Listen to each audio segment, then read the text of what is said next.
Welcome to Moments with Marianne. This is your host, Marianne Pastana. And we're here today with special guests, Mordy Levine and Lama Lhanang Rinpoche, who are here to share with us their new book, The Tibetan Book of the Dead for Beginners, a guide to living and dying. So welcome to the show, Mordy and Rinpoche. Thanks for having us, Marianne. What an honor it is to have the both of you here to talk about this book. Why don't you share a little bit about how this collaboration even took place? So, it was the beginning of the pandemic, and like all people all over the world, we were seeing so many people dying, and they were setting up morgues, temporarily outside of hospitals and Central Park in New York City, and everyone was horrified. What's the world coming to? And I think what I realized, and I think Lama Lhanang certainly knew this, was that the Western civilization really doesn't do well with death. We're shocked by it. We're surprised. We're not prepared. And Rinpoche, his background, his culture, his teaching, his teachers, everything he's learned since a child prepares people in that culture for death. And they use death as a teacher on how to live a happy and joyful life. And that teachings come all the way back from a gentleman named Padmasambhava, who lived in the 7th, 8th century, and wrote a book or had these teachings called Tibetan Book of the Dead. So we decided to make that as accessible as we could to the Western civilization, Buddhists, Christians, Jews, so they can also live a happy and joyful life, and hopefully a peaceful and even possibly joyful death. Well, I think a lot of times when, especially you're saying for the Westerners, and I agree, when we talk about death, that seems like such a taboo topic. So how do the Tibetan, how does that culture look at death differently? Lama, you want to address that? Sure. So, okay. In Tibetan we accepted the death, and people, when they are getting like a 60, 70, then they're like, okay, now I'm 70 years old. In my life, I just working for family and chasing my dreams. Now it's time to stop and to prepare the next journey. And they go to monasteries and they study six bardos and meditation. And they really sort of ready for it. And then they don't really have, most people, even of course, they're sick and different conditions, people die, but they all accept it, and you see so much peace. And also, they're like, oh, I'm ready to die. Please don't disturb and don't cry, don't talk about things around. I just need a little meditation, and then people dies.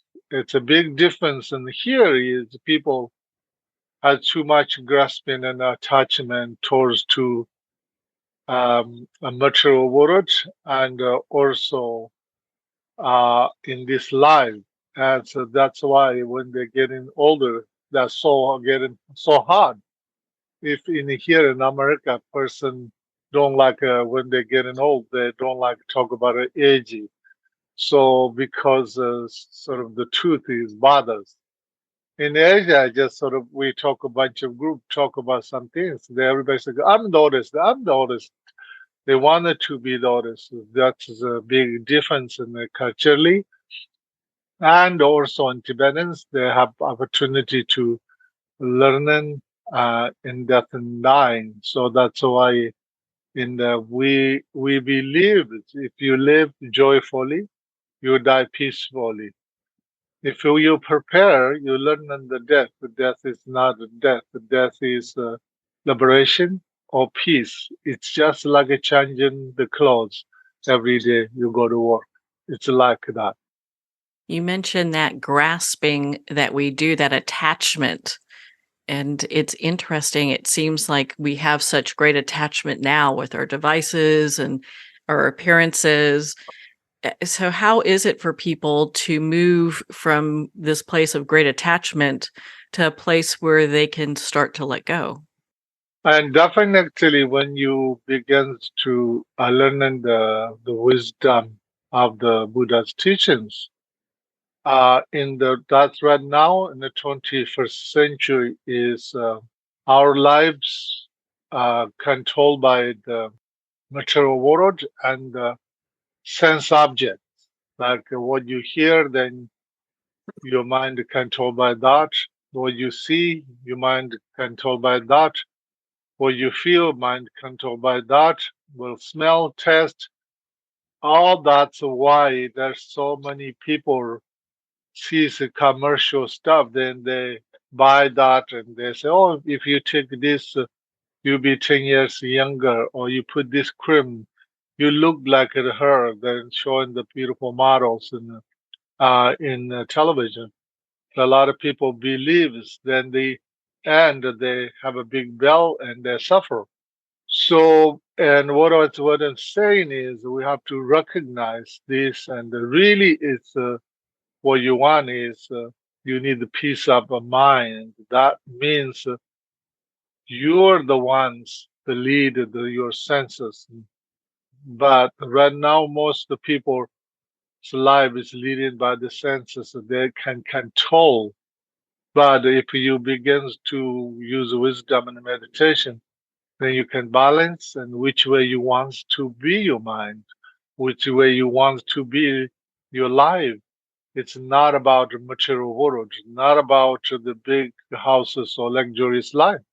It is about your mind. You can live happily living in the small place, humble place.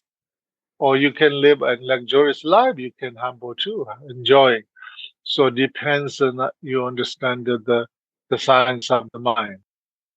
Yeah, and Marianne, I think you raise a good point, which is that, and as Rinpoche was just saying, we become addicted to these things that kind of grab us. So we grasp, and now if we just tell someone that we have this problem or we've been grasping, how do I stop? It's not that simple, or I should say, it's very simple, but it's not that easy because we get addicted to all of these sense objects. And that's where the problem comes in. It's a habit, becomes a habit. Got to break the habit. And I'm sure a lot of people don't even realize that they have that habit in place.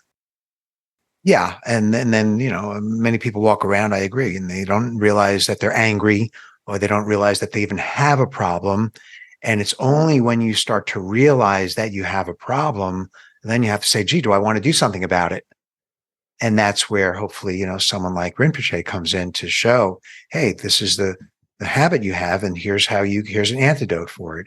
And like I said, a lot of these antidotes, they're very simple, but simple does not mean easy, especially if you have a habit of 10, 20, 30, 40, 50 years of, and I'm not just talking about a habit of brushing your teeth. Oh, make sure you brush your teeth every day.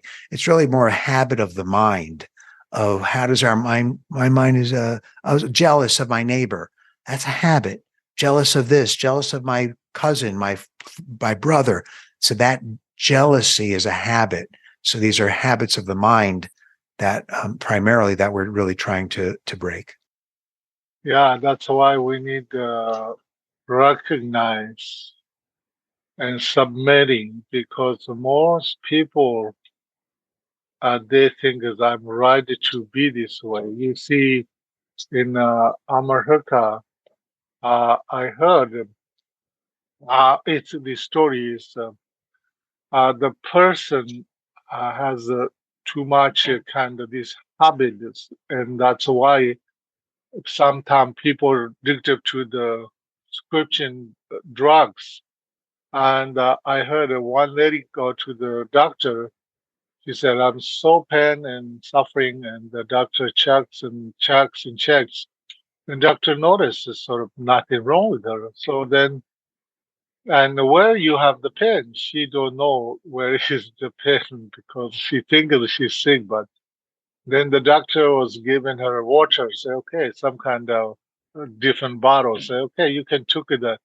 When she, in a few days, she says, oh, I feel better. So you see that that's the kind of habit we have to habit of air condition, like a heater. Many years we would go that we don't have those things. We are survived, we are strong, but now we have to have all these things because of the habit. So anyway, something like that. Thank you. I appreciate you going into that.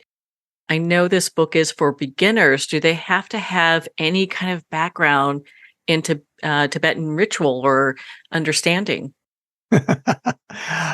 No, that was really our main goal here was not, gee, we want to teach Buddhists how to live a happy life and die peacefully. That was not our goal. Our goal was really to help humanity. So this book has now been out for a few months. And the good news is all the feedback that we get from people that are not Buddhists are really benefiting tremendously. So this is really for anyone of any persuasion. It's all, that was really our goal, is to reach as many people as possible. I notice you start the chapter off with karma. Can you share a little bit about that with us? Yes, and definitely. And in this world, everybody wants to have happiness, peace, and all the good things.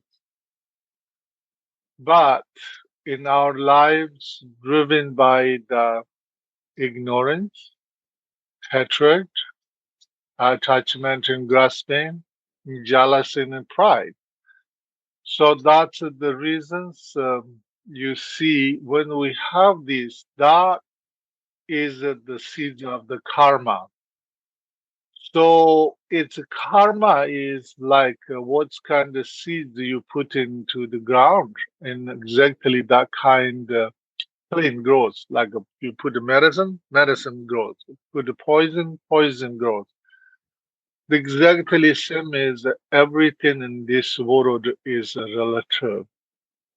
So, for example, in my country, in Tibet, in my region, Golong, in there is a family and has a daughter.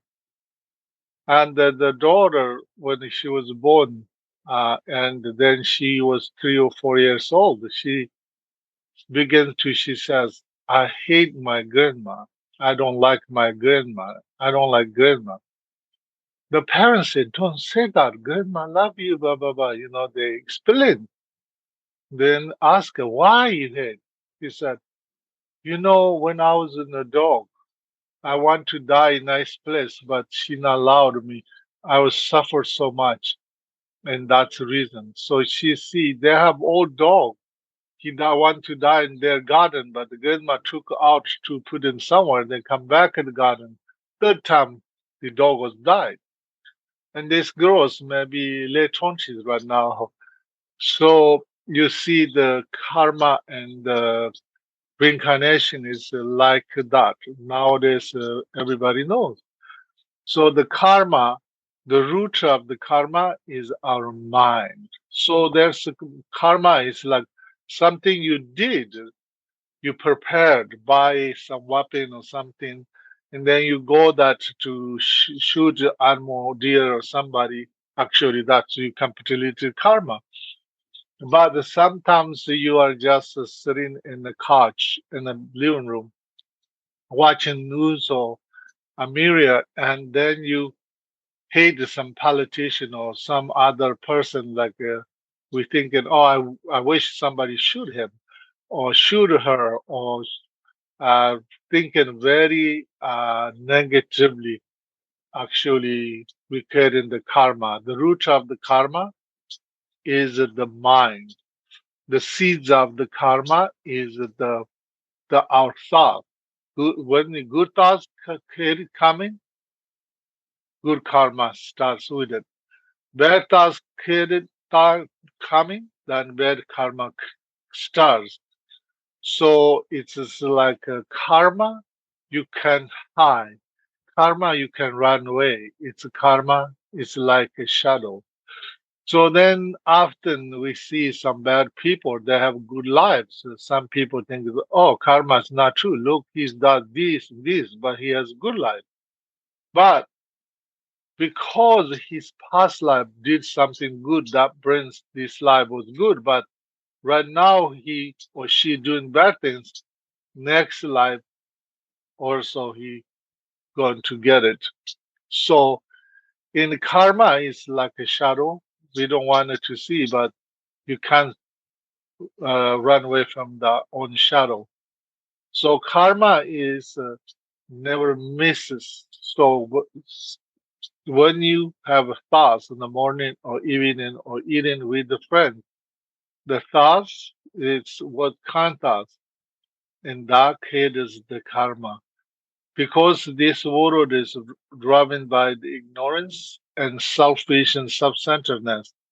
That's why and dark energy and negative karma is so strong because this way we are inventing.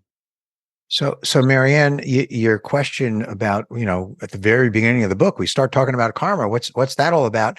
Because in order to understand, really death and be joyful in life, we really need to know karma. Why? Because we believe that when you die, the only thing that you take with you is your karma, your habits. You can't take your clothing, your brain, your body, your house, your money. Can't take anything.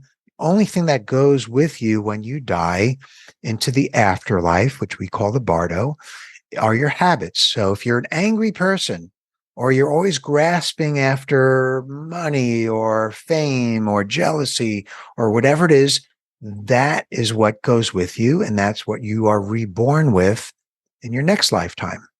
And at this point, there's thousands of documented children who remember their prior lifetimes. So we from our perspective, we kind of know that rebirth is a real thing. But if the question is, well, I don't want to be reborn an angry person. Well, I was angry in the afterlife. Why? Well, because I was angry in this life, and that's what you take with you. So we try to draw that line that really how you are, your state of mind right now. Oh, if I'm angry now, well, I'm probably going to be angry in the next few moments, the next few minutes. I'll probably be angry about something tomorrow. That continues, that thread continues all the way up until the moment you die. And then, of course, thereafter.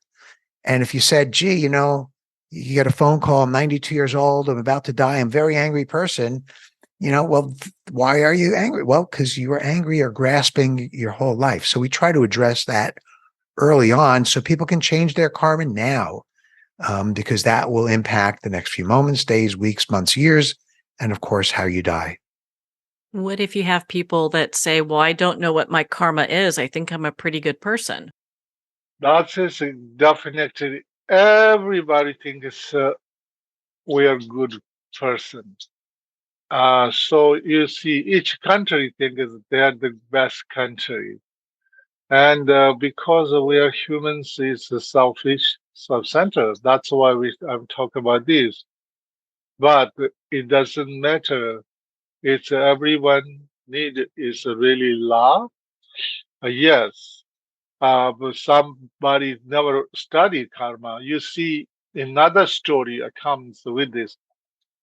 In Tibetan, this person he kills animals, groundhogs, like they hibernate in every winter, like bears, but he's small, groundhogs that Canada has. I don't know, U.S. I never see, but so this little animal, he make traps. This man, he make traps, but the one trap cut the one's friend the leg, like one leg cut it and broke it, and that groundhog was left.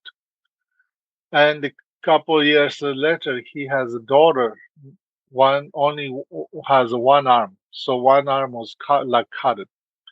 Then the girls begin to can talk. Then she says, "Then say what happened?" So people say, "What happened, your hand?" Then say, "My father cut it." And so you see that's kind of instant karma sometimes happens too. So a lot of people don't believe this, even though they don't.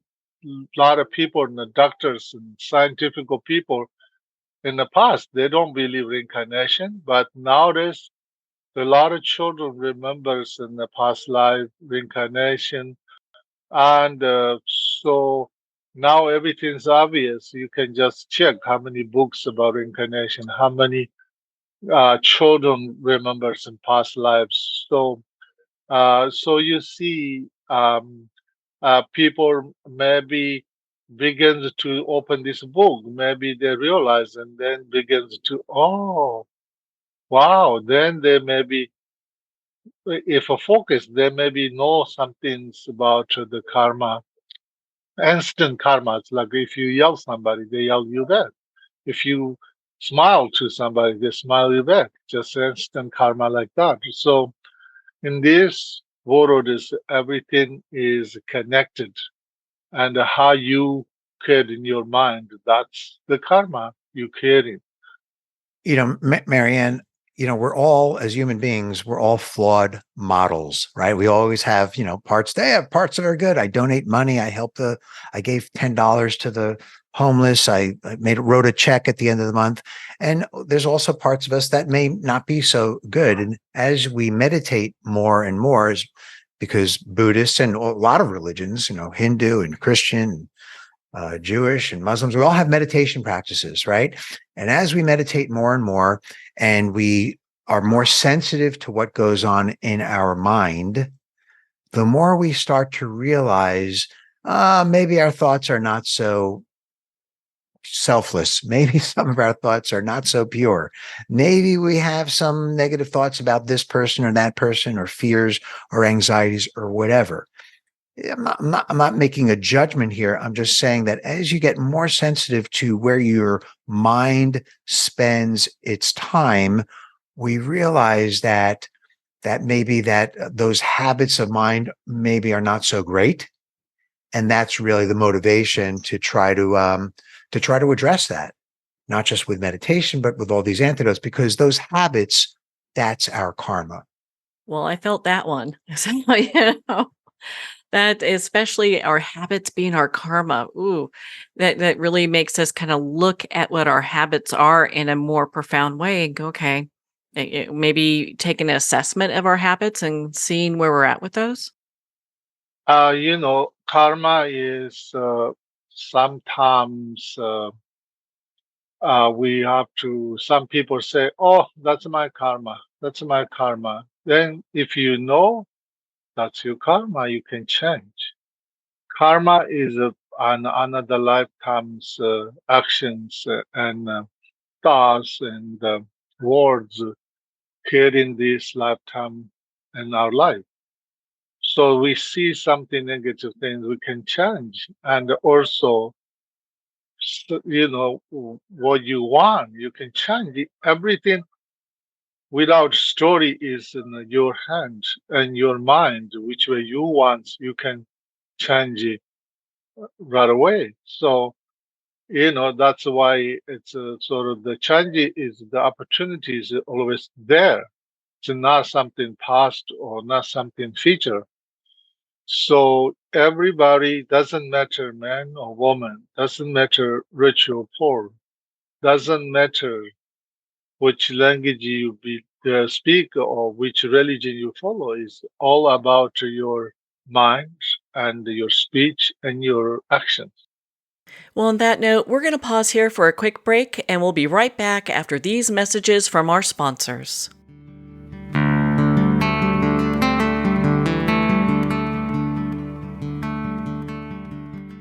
Are you an actor, public speaker, or an executive telling your story over Zoom? Jean-Louis Rodrigue and Scott Weintraub's new book, Back to the Body, takes the process they use to coach top Hollywood talent like Margot Robbie, Jack Black, and Ke Huy Quan and makes it available to everyone. Using your body and its energy as a point of departure, your work will gain an enhanced level of performance and depth. Back to the Body, available on Amazon and wherever books are sold. Every day, pets are surrendered and abandoned. For these helpless and hurting animals, Paws Humane Society acts as a voice for the voiceless, providing hope for a brighter future. You can make a difference in the life of a shelter pet. Become a humane hero today. Just $10 a month will provide much-needed food, shelter, medical care, and love. It takes a community. It takes heroes like you. Together we can. Together we will. Together we are Paws Humane. Visit pawshumane.org to be a hero in every animal story. What if everything we think we know about addiction, depression, anxiety, and trauma is missing the one key element that will actually let you walk away from them for good? My name's Bob Gardner, founder of The Freedom Specialist and creator of a body-based approach that eliminates suffering and creates happiness, health, and well-being on autopilot. You can read all about it in my book, Built for Freedom, or start your own adventure toward lasting freedom at thefreedomspecialist.com. If you want to stop divorce fast, you do not need to waste years in therapy, you do not need to work on yourself, and you do not even have to have your spouse on board. If your spouse wants out, if they're filing for divorce, separation, or having an affair, what you need is a proven process to turn your marriage around. Book a free breakthrough session with us at highthrivecoaching.com/apply. Dr. Richard London, who has 25 years of experience being known as the Man of Steel with the Heart of Velvet, presents the Life Wellness System, The Road to Yes, a mentoring system that brings you to becoming a wellness heir. Imagine having wealth, wellness, love, peace, and spirituality in abundance and balance now. Visit doctorateoflife.com or call 720-213-8021 for a free 15-minute wellness evaluation. The first thing you need to know about me is that I love my kids, but they are not my everything. They used to be, but that's when my entire life fell apart. In order to pick back up the pieces, I had to put the love I have for myself before everything else, including my kids. I'm Jessica Dennehy, and I own multiple businesses. I'm a best-selling author, and I have all the strategies that I've used to make my life what it is today. And I'm going to teach you how to do them in my new book, Selfish is a Superpower. So go get your copy today on Barnes & Noble or jessicadennehy.com. Announcing a revolutionary tool for wellness. Scalar Light has the ability to enhance and harmonize your own bioenergies. With Scalar Light, you can get started in just minutes and begin feeling better the very next day. Scalar Light is a remote energy that gently and subtly works with your own body's bioenergies, increases pro-cellular wellness, and enhances your body's immunity. Experience the benefits of Scalar Light. Try a complimentary 15-day experience at scalarlight.com. In your hands lie ancestral patterns. These patterns shape how you think, what you struggle with, and experiences you love, your life pattern. We're going into the latest neuroscience of biological hand analysis, a realm beyond palmistry where science and the soul entwine. Hand analysis is the latest method to transform lifelong patterns. I am Master Hand Analyst Brent Bruning. Join us and visit thepowerinyourhands.com.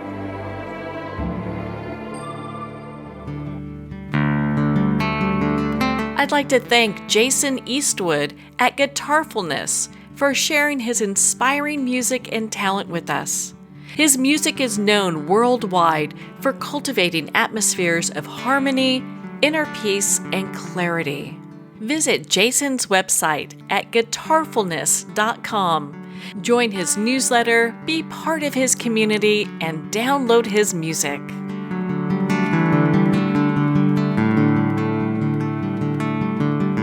Welcome back to Moments with Marianne. We're here today with Rinpoche and Mordy in regards to their new book, The Tibetan Book of the Dead for Beginners, a guide to living and dying.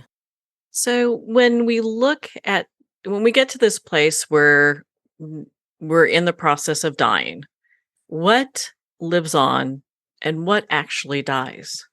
You see, everybody's different because everybody's the karma. I like us always share the stories. Maybe that's kind of easy to understand. Once in this person, doctors told him, only 2 months to live in Kibano. And there may be 10 cars. It must be he's famous or I don't know, rich or whatever. There be bodyguards, even though they bought to me to see me for healing.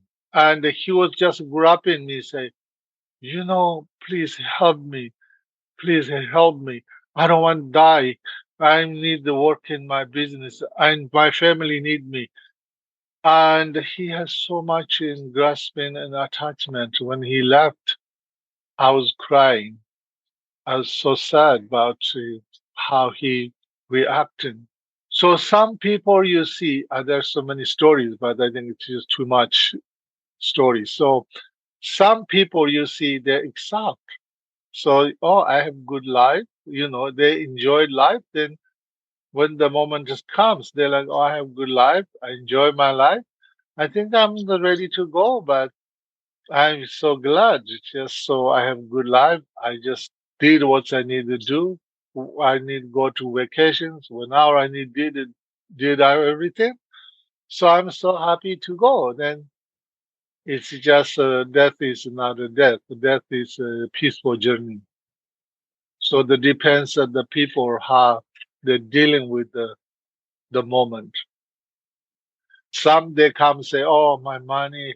Oh, I have stories like people dying, like they're like, "My money, my house. I don't trust my sister. I don't trust like that kind of." But it's too late to think about that in the moment. So everybody's different. So, when we start talking about consciousness after death, what does that mean for somebody that is perhaps new to understanding consciousness? You see, our body dies, but our consciousness or our mind is continue.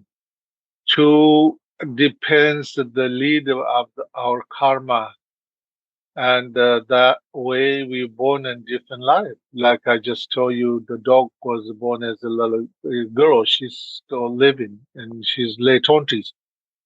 So it depends the karma.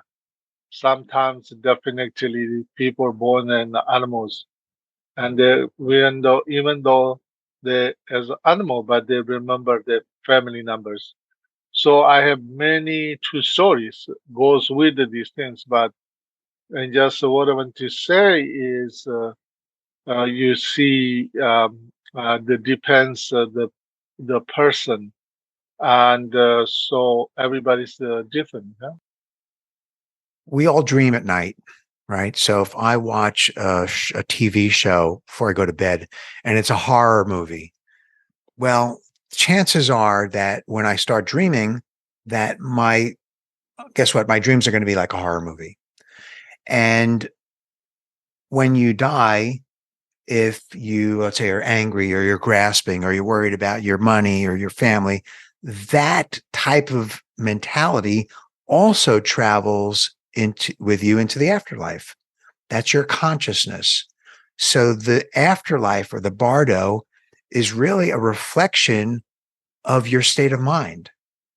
So you take that with you through the afterlife as well. And once again, it's not something like a switch. You turn the light on, you turn the light off. I'm about to die. Let me turn off all my grasping. If we could do that, that'd be great. But that's not how it works. If you've got 5, 10, 20, 50, 70, 80 years of grasping and clinging to your money or jealousy, or whatever it is, that's going to be there the day you die. So we have to start now to start peeling back that onion, taking a look at our motivations, taking a look at our habits of mind, and start, as Rinpoche said, just start addressing these things now. And what that does, it's not just so I can be prepared in 10, 20, 30 years from now, but it's so that I can start living a happy, joyful life now. Because if I can reduce my grasping, start reducing all these stories in my mind about who I am as a person that kind of builds up my ego, reduce so that it fades, that actually gives me a tremendous sense of freedom right now and joy right now, this moment. like I said, it's very simple, but simple is not easy. Well, and you have this chapter in your book that really kind of stuck me because I had no idea that we could have any type of influence on our next rebirth. And I'd love for you to share about that with our listeners. Oh, yes, and definitely we have big influence in next life. And that's why you see, like, for example, His Holiness Dalai Lama is the 14th Dalai Lama. So he come back again and again and again and continues his work, makes a difference in the world. He's 87 years old, but still traveling and teaching. It's not for something him for business, no, in benefit in the world. And his dream vision is there is 7 billion, more than 7 billion people. He's saying everyone needs love and peace. I work for world peace. And then also he says, I'm a religious person. I'm humble monk, a Buddhist humble monk. And that reasons I work religious peace, work with all the respect to all the religious in the world believe in. Then also he says, I'm a Tibetan. I have to be kind of keeping Tibetan culture and knowledge, those science, the major science of Tibetan teachings and culture. So you see, that is 14th Dalai Lama. The same way, also many lifetimes benefiting, and also there's many children remembers their past parents, and even they meet together, they talk to each other. Some Indian girls like found her husband, ex-husband, and so they, even though she asked, they say, okay, I bury some money in a little box for our emergency. And you found it. He said, oh, yes. So you see that amazing stories, if you can look, it's two stories. So, and you can see that tremendous benefiting. And also, you just think about a person do good things. And when even the past, then everybody like, oh, he or she does wonderful things. They remember. So then also people talk about your stories that way. Also, if a person do good things in this world, loving kindness, and that way benefit is, wow. Of course, you really truly your heart is wisdom and loving kindness. Then you bonus that continuously benefit. That's why in that is that we all has this opportunity to make a difference in ourselves, our life, and also lives of others in this moment, and also continue. Marianne, I'm going to give you an analogy. It's not like, before I give you the analogy, it's not like for us, we can, we're in the bardo, we're in the afterlife, and then, well, let me take a look around and see which family should I be reborn in? Should I be reborn in? It's not like that. It can be like that for people like the Dalai Lama, and for great, great beings, enlightened masters. They can pick and choose, their rebirth. But for 99.9% of us, we can't do that. So what we can do is do our best, as Rinpoche and I mentioned, to reduce our karma, reduce our bad habits, and then have a happy life, a happy death, a joyful death, a peaceful death, have a reasonable time in the bardo, and then you don't have to worry about the rebirth. It's almost automatic. It's almost your karma is what it is. You're going to be reborn based upon your karma. So the analogy that I said is not a great one is, let's say I want to lose weight, but I really only want to lose weight around my hips. So I go on a diet. I can't really surgically lose weight around my hips, but if I go on the right diet, the healthy diet, my whole body will in general be healthier. So we can't really pick and choose, but we know that if you do, all the simple but hard work, now that will, at the end of the day and at the end of the life and in the next life, set you up well for we call it an auspicious rebirth. Also, you see, then Buddha says, doesn't matter man or woman. And he said, it's a path of liberation, or even the rainbow body doesn't matter man or woman or rich or poor, or doesn't matter the caste system. The matter is the right motivation and right dedication. Everybody has this opportunity to reach enlightenment or born better lives if we start. And you see, so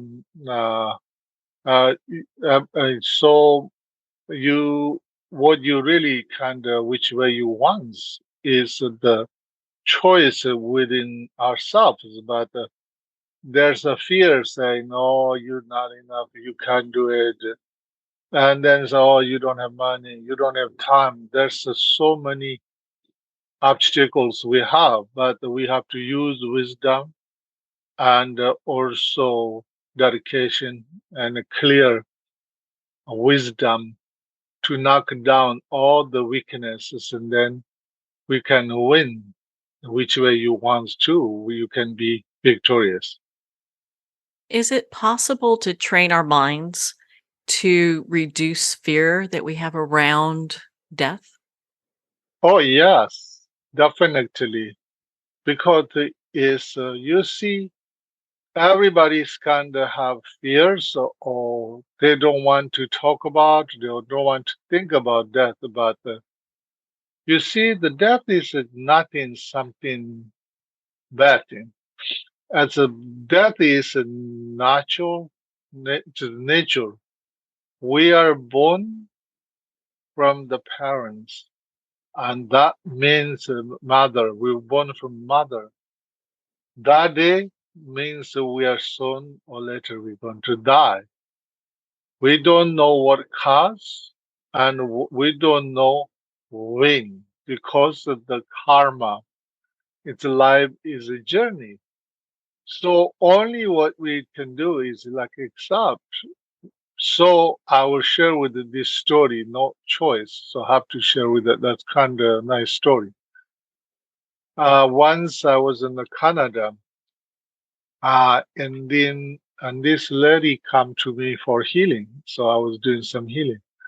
Then she's like, "Oh, thank you so much. Your healing is so amazing and so nice, blah, blah, blah." Then she's like, I can be die any moment. And I was like, really? How? How come? She looks fine.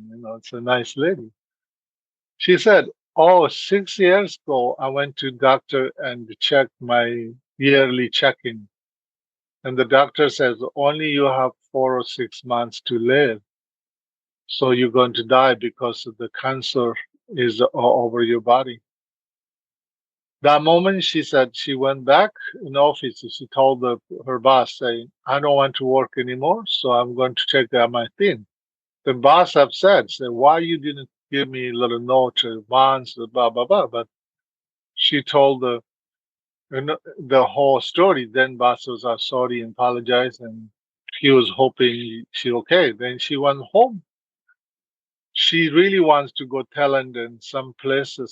She called her girlfriend, say, "You want to go with me?" One says yes. One says, "I don't have money." She's like, "I'll have 7, so I can pay for you airplane ticket." So they all went there. In the weekends too, she's like, "Okay, I'm dying in a few months, so I have to really enjoy my life. 1 year, no problem. 2 years, no problem. 3 years, no problem.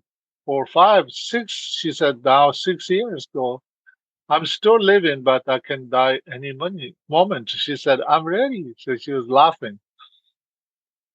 So then 1 year later, I went back to Canada, and this family says, "Oh, she was looking for you, and she called yesterday, and you want to go see her?" I said, oh, that's a karma.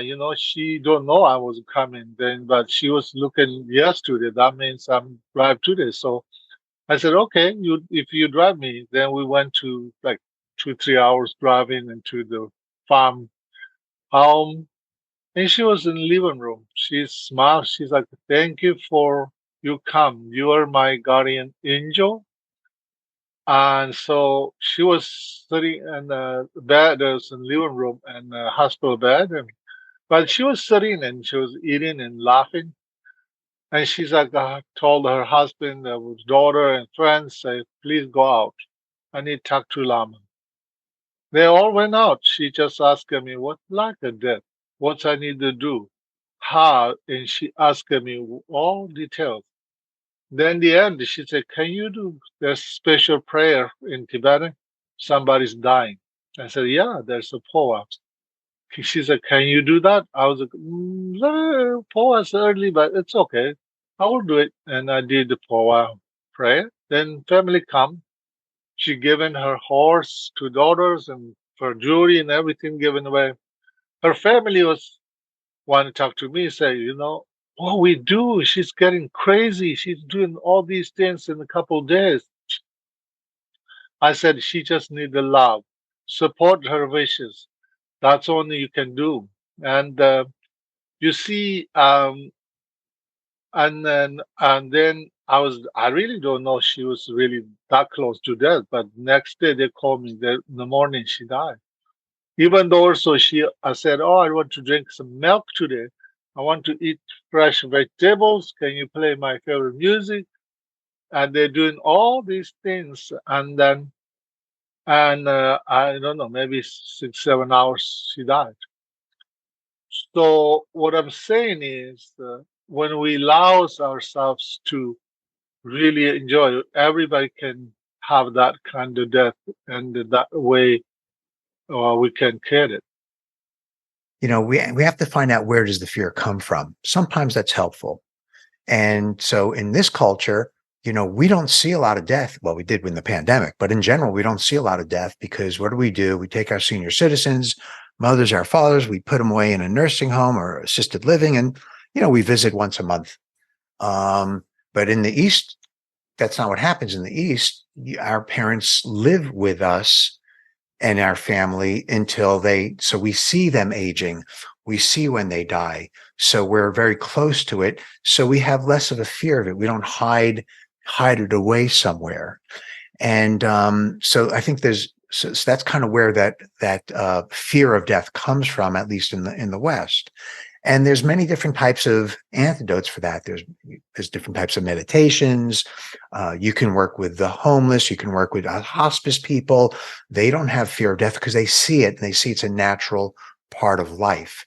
So there's different types of actions and meditations we can do to start to lose that fear.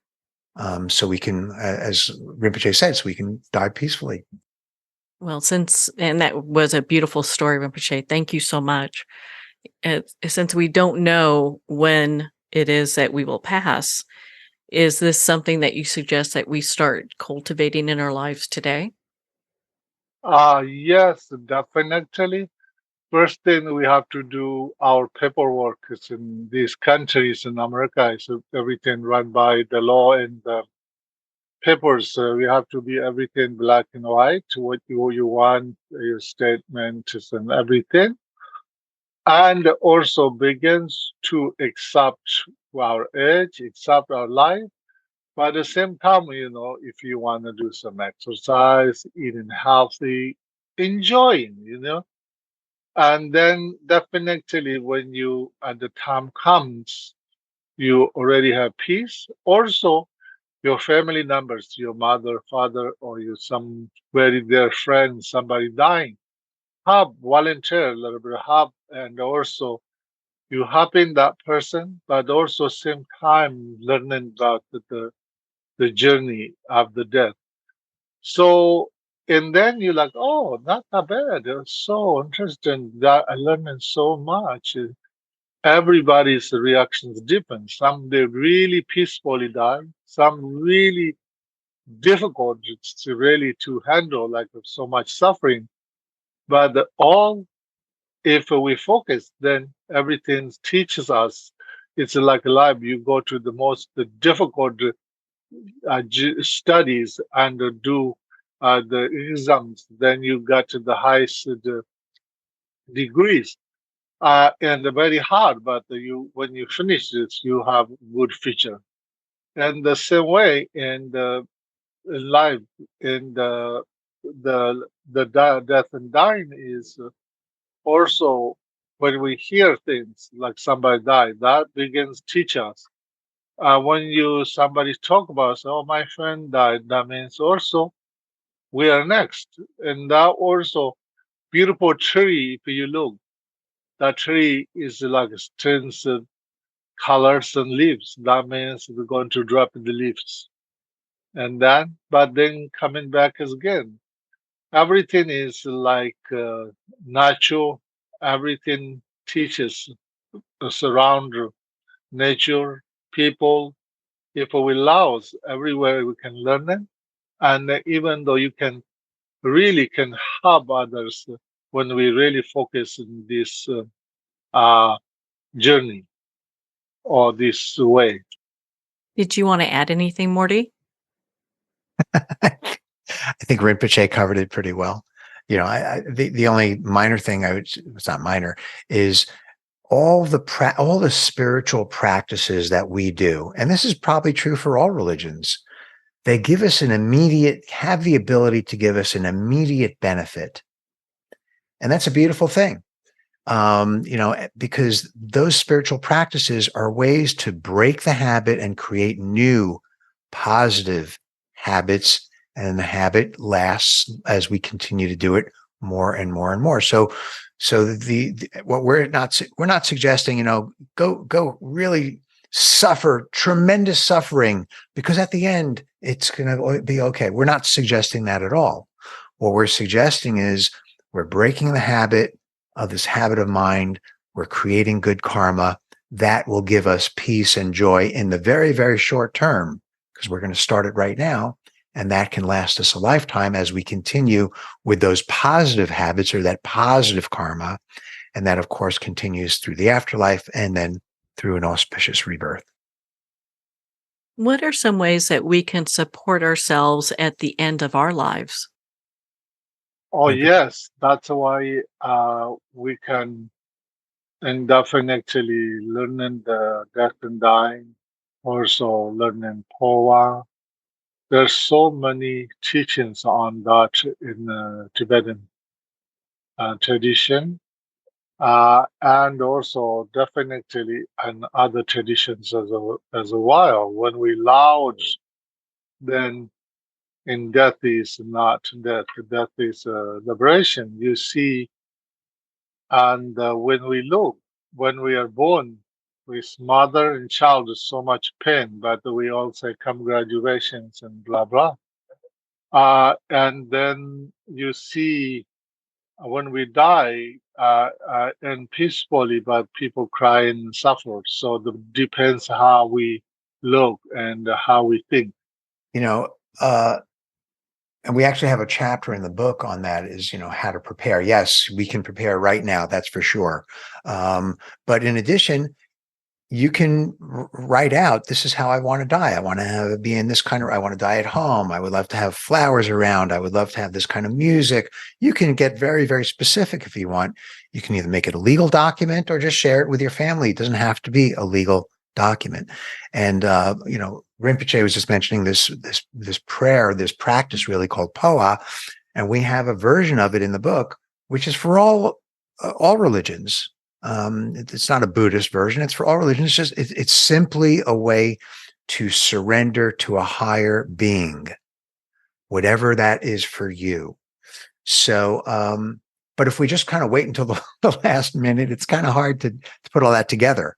So it's good to prepare in advance as specifically as you can. Rinpoche mentioned earlier, get your papers, your documents. Why? Not because we're so interested in being organized. If you're organized, that's a good thing. But because it's one last thing for us to be worried about and grasping and attached. So we get everything in order as much as we can. simplify as much as we can, then just have less grasping. What would you like readers and our listeners to take away from the Tibetan Book of the Dead for beginners? Rinpoche always gives me the hard questions, Marianne. I hope you noticed that. I think, the takeaway, I'll just really repeat what Rinpoche said earlier, is you can start now. You want a happy, peaceful, joyful death? Well, guess what? The good news is you could start now, and that will bring you onto the path of a happy, peaceful, joyful life. And we go through many ways on how you can do that in the book. But, a lot of it is just becoming in touch with your mind and doing that, whether it's through meditation or some kind of spiritual practice. You don't have to go to church. You want to go to church, go to church. But if you have some other spiritual practice, that's great too, because we're just trying to reduce all this negativities, this negative karma, the grasping, the clinging that we've all, grown to habituate. And because doing all that really will put us in a good place immediately, and then over time as well. And then, of course, as we approach death. Well, we have a worldwide audience, and Rinpoche, I wanted to see if you'd like to say anything to our Tibetan listeners. Oh, Tibetan listeners, good. Trashi Delat. And so I am very, very happy to have this opportunity to talking everyone. And I hope you can learn something from this book. And also, the real is your life is a book. Every day is different page. Every year is different chapters. So what kind of book you want, you can write. It's without a story or excuse, which way you want, you can start right now. Live with the peace.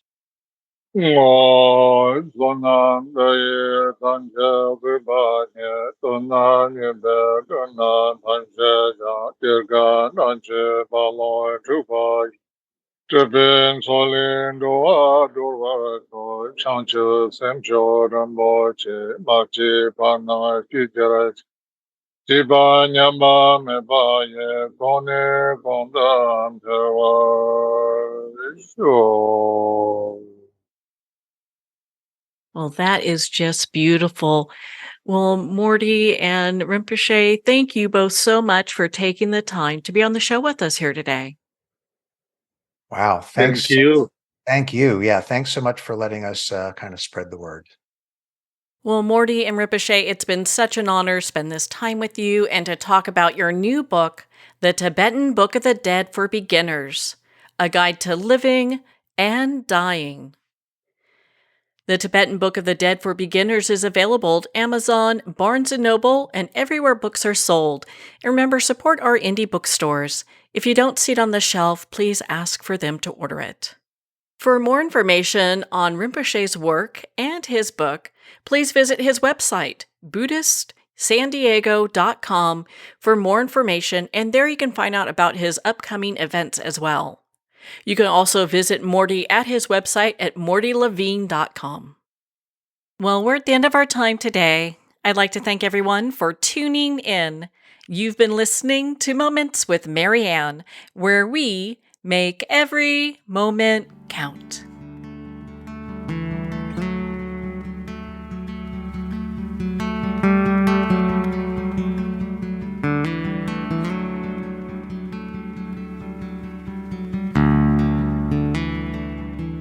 In a single moment, your life can change. Moments with Marianne is a transformative hour that covers an endless array of topics with the best of the best. Her guests are leaders in their fields, ranging from inspirational authors, top industry leaders, and business and spiritual entrepreneurs. Each guest is gifted and a true visionary. A recognized leader in her own work, and while teaching others to develop, refocus, and grow, Marianne will bring the best guest and sometimes a special surprise. Don't miss this. You never know just which moment will change your life forever.